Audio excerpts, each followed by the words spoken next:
So now let us talk about the collections in Java.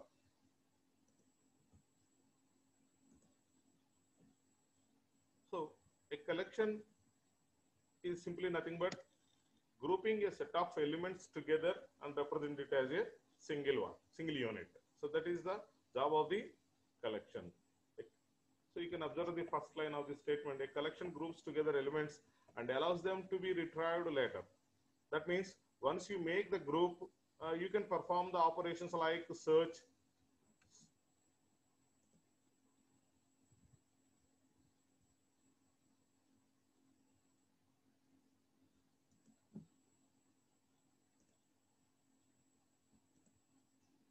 I'll increase my voice because my mic has some problem. Okay, so you can perform operations on it like insertion, deletion, searching, sorting, and all, right?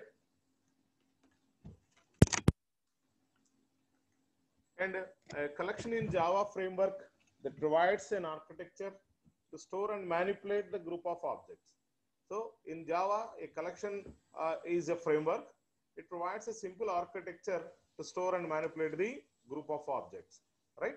So Java collection can achieve all operations that you perform on data, such as searching, sorting, insertion, manipulations, and deletions, right? As we have, I'll show you another diagram which depicts the what are the various classes and interfaces that are present in the Java collections framework, right?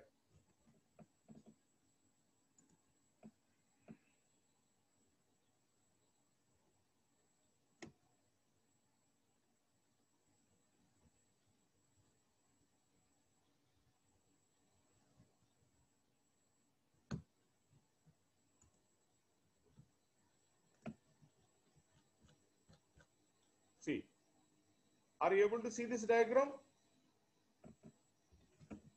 Any one of you?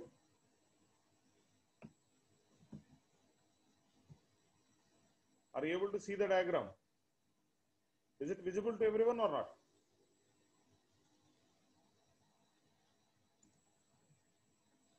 Okay, done. Right. So these are the various classes and interfaces that are present in the Java collections framework, right? So now you can observe the blue colored rectangles are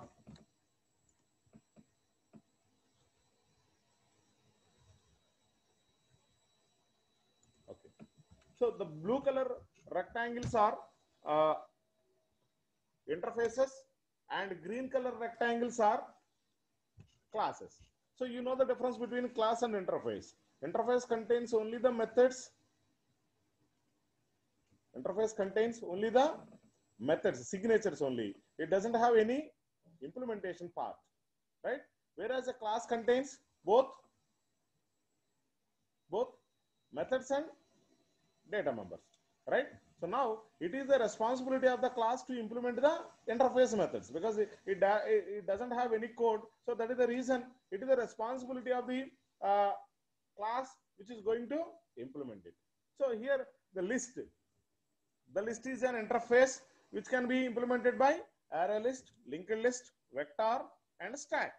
So these are the some of the classes which implements the interface list because these all are all these are doing for what is the job of all these things? All these elements just make they represent a set of elements and on which we can perform certain operations. Suppose if you are talking about array is a collection of elements. Linked list, it's a collection of nodes. So in such a way, all these are representing a group of objects as a single unit, and all of them are having a specified mechanism. Each and every one is having its own mechanism to perform the various operations on the collection, right? So now list in the sense, simply you can observe that list is a list of names, a list of your roll numbers, list of your register numbers. So in the similar way, so again, your list contains certain elements, list contains certain objects. So these are the classes which implements the interface method list. Similarly, queue, as you know, when you are entering into the cinema movie theater, you are supposed to purchase a ticket. For purchasing a ticket, of course, don't think about online purchasing, just physically, manually. If you go to the theater and if you want to book a ticket, so what you are supposed to do, you are supposed to stand on the queue line, and whenever your turn comes, you can purchase the ticket itself. Okay, so there also a group of people will be standing on the queue. So how to operate those people? Okay, first in, first out. That is the mechanism of queue. So whoever enter into the queue as a first person, they will be leaving in first, right? So for that we have two ends. From one end we can perform insertion, and another end we can perform deletion, right? So those are the mechanism. What way you are going to organize the data? Here data represents a collection, a group of things, a group of objects, right? So these are the various classes and interfaces which are present in the collections framework of the. So now the collection is the overall interface, right? So these are the various methods that a collection class can do, right? So we will see all these methods. We'll see all these methods during the execution of our programs. Okay. So here you can insert an element into the list at a specified position. Specified position. What do you mean by specified position? In the sense, there you can specify where you want to insert a new element. So that will be acts as an index. That means second position, third position, first position, like that, right? It represents the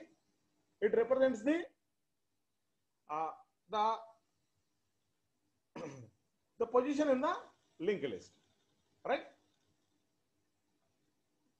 And in similar way, you can add elements. You can do something with that, right? So these are all the methods which we can perform. We will use all these methods while handling the all the classes, like implementing classes like linked list, sets, stacks, and all. We'll see one after. So you can observe these diagrams. A list of books. Okay, list of books in the sense, here all you can observe all of them are with the same name, but they are differing with either the version number or the year that they are, right? So a list of books and a set of books. A set of books in the sense, there is no similarity that exists among all those things. Directly you can club a group of things and you can call it as a set, right?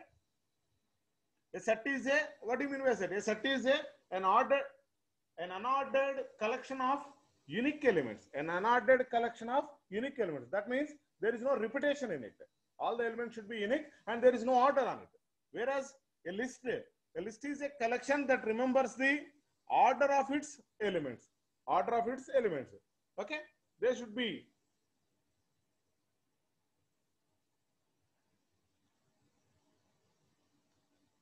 and like that, you know, the stack and queue. Okay, and this is a stack of books. Stack of books in the sense where insertion and deletion will be made at one end. Okay, and you cannot insert the elements directly in between the group of elements, right? So that is set. You can observe.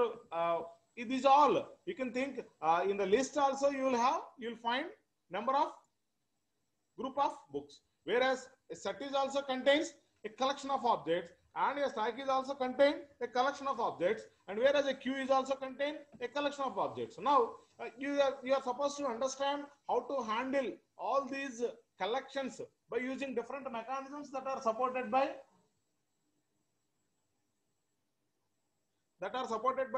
these various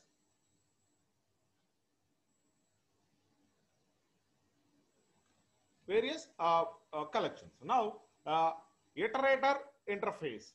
So this is most important because the iterator interface provides the facility of iterating the elements in forward direction only. Iterator in the sense, simply you can think about the cursor in a, suppose if you open a, you can observe this. Initially, this is the position. And always the cursor points the beginning of the list itself, right? When you are moving it to the next, are you able to observe the position of the cursor right now? Okay. Who is that?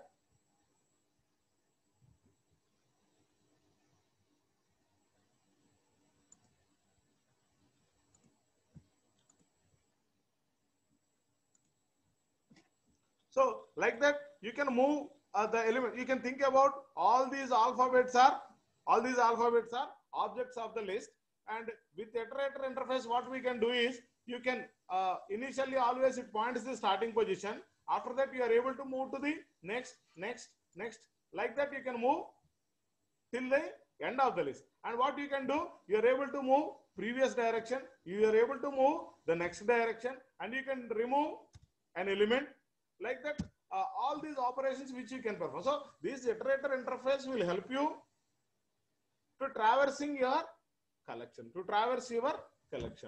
Now, let us observe some of the methods which are available at iterator interfaces. Public boolean has next. So has next, because when you want to move to the next location, suppose now the cursor is at O position in the iterator word. Okay.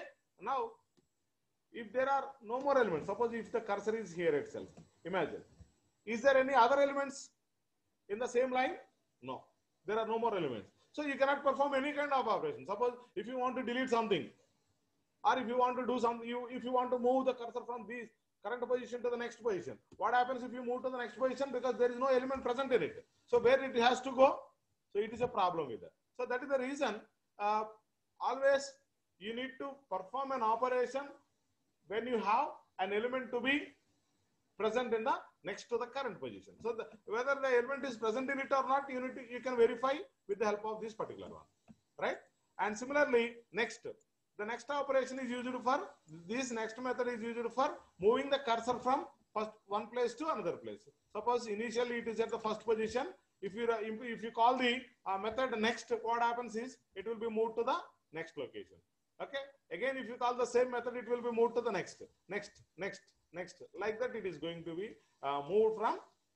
So before going to apply this next method, what you have to do? You need to verify whether the list contains certain elements or not. After verifying this particular one only, you can apply this particular one. Next method, right? And remove method. So remove method has a certain limitations. You can apply the remove method after performing the next method operation, or previous also be there, previous operation. Okay. So after performing any one of these two only, you can apply the remove method. Okay. That means now you made a call to the next method, and then only you can apply this. Okay. Otherwise, without calling this, you cannot perform this operation. That means when you add a new element to that, immediately you want to delete it, right? So you cannot delete directly. Okay, we'll see practically why it is not possible and all, but you just remember that. The remove option can be used only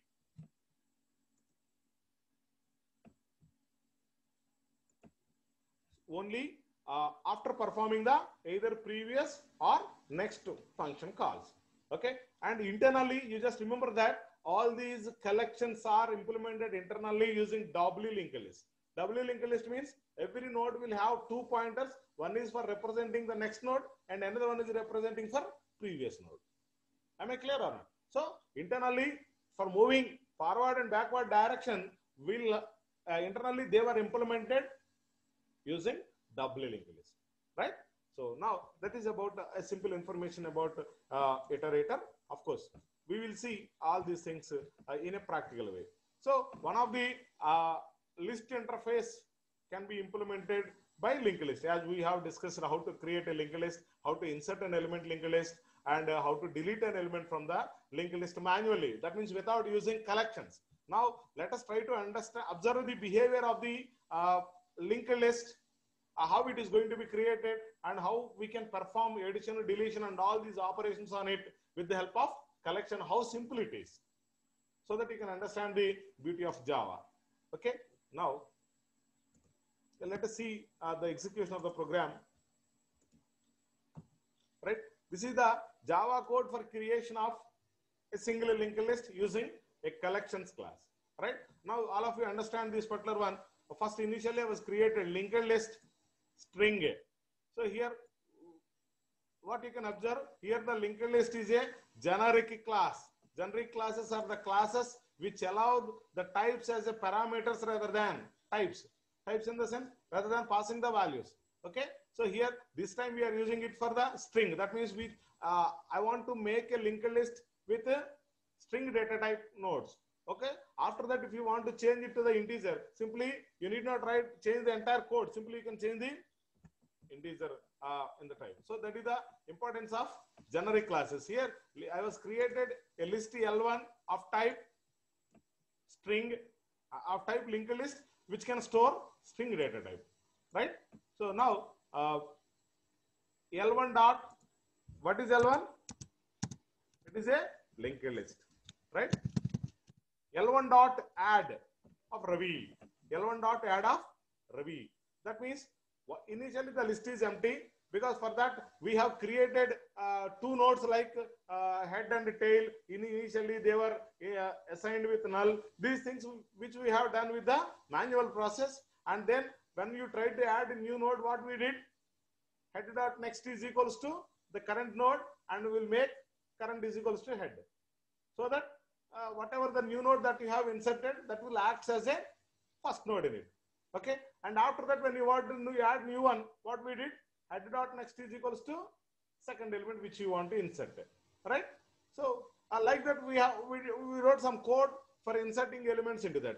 But here in this case, you need not write any code. Simply you can call the method add, so that, and you need to pass the value. Automatically it will be created a new node, and that will be added to the previously existing list. So in this case, the Ravi is the first node, because no more, we don't create no more nodes previously. So that's why Ravi is the first node. And after that, you can add another node to that by calling the same method L1 dot add Vijay and L1 dot add Ajay.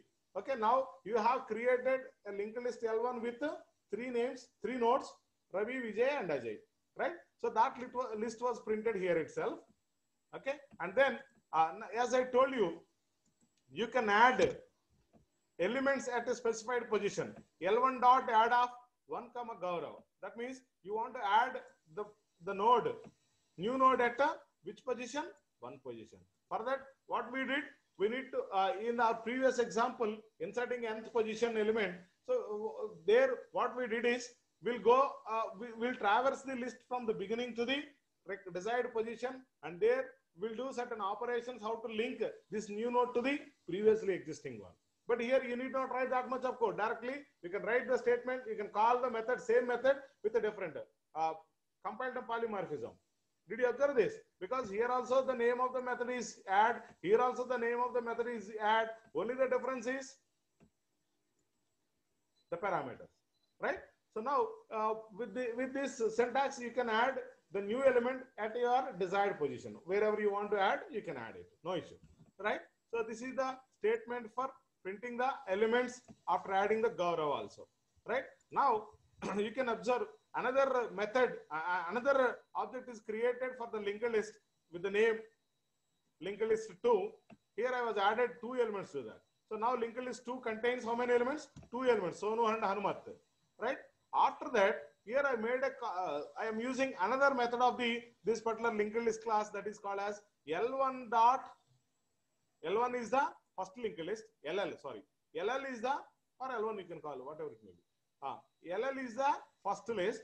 For that, I will add another list. LL2 is also another list. So by using this add all method, what happens is, all the nodes which are present in the L2 will be appended at the end of the list one.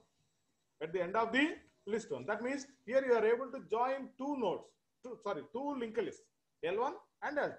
So after calling this particular method, you can print all these things.